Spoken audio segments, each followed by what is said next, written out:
যুক্তরাজ্যের কয়েকটি বিশ্ববিদ্যালয়ে লাইব্রেরিতে রাত্রি যাপন করছেন আন্তর্জাতিক শিক্ষার্থীরা। কারণ তারা বিশ্ববিদ্যালয়ের ক্যাম্পাস থেকে অনেক দূরে বাসা ভাড়া নিয়েছেন। বিশ্ববিদ্যালয়ের ক্যাম্পাসের আশেপাশে বাসা ভাড়া পাওয়া যাচ্ছে না।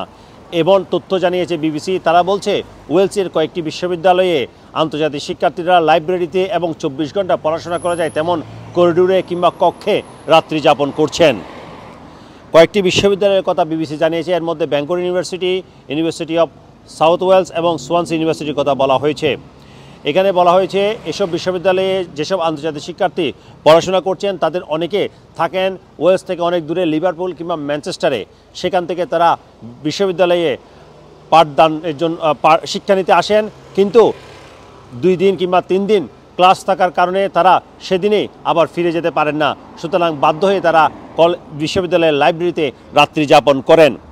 এই ব্যাপারে ব্যাংকর ইউনিভার্সিটির স্টুডেন্ট ইউনিয়নের নিদা আমরিন তিনি বলেছেন, এই বিশ্ববিদ্যালয়ে আন্তর্জাতিক শিক্ষার্থীদের রাত্রি কাটানোর ঘটনা নিয়মিতভাবে হচ্ছে এবং এর ফলে তারা কিন্তু অসহায় অবস্থায় পড়েই তারা থাকছে এবং এর একমাত্র কারণ হচ্ছে তারা যদি ওই দিনে আবার তাদের বাসস্থানে ফিরে যায় তাহলে ট্রাভেল কস্ট অনেক বেশি পড়ে যাবে।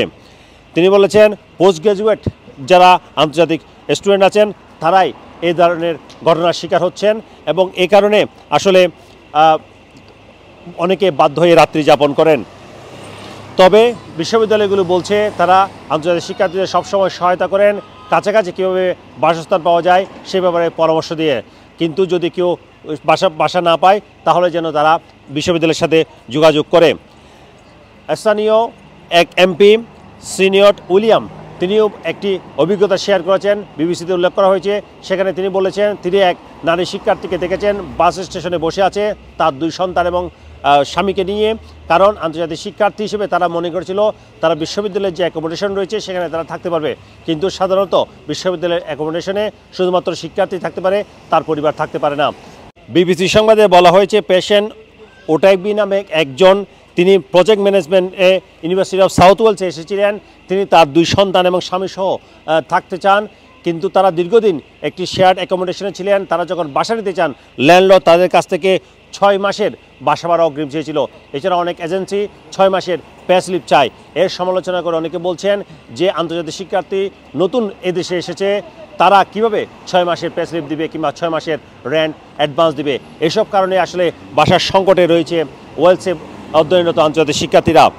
এক হিসাব মতে ওয়েলসে গত সেশনে এ পর্যন্ত প্রায় 21,000 আন্তর্জাতিক শিক্ষার্থী বিভিন্ন বিশ্ববিদ্যালয়ে পড়াশোনা করছে এবং তাদের অধিকাংশই আসলে বাসার সংকটে ভুগছে এবং তারা সে কারণে লিভারপুল কিংবা ম্যানচেস্টারে বাসা নিয়ে থাকতে হচ্ছে এবং তাদেরকে দীর্ঘ পথ পাড়ি দিয়ে বিশ্ববিদ্যালয়ে ক্লাস করতে যেতে হয়।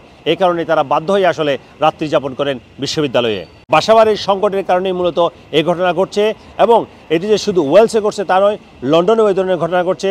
লন্ডনেও অনেক আন্তর্জাতিক শিক্ষার্থী বিশ্ববিদ্যালয় ক্যাম্পাসের আশেপাশে বাসা না পেয়ে দূর দূরান্তে থাকছেন এবং তারাও কিন্তু প্রতিনিয়ত ভোগান্তিতে পড়ছেন। Sarwar Hossain, top news, London.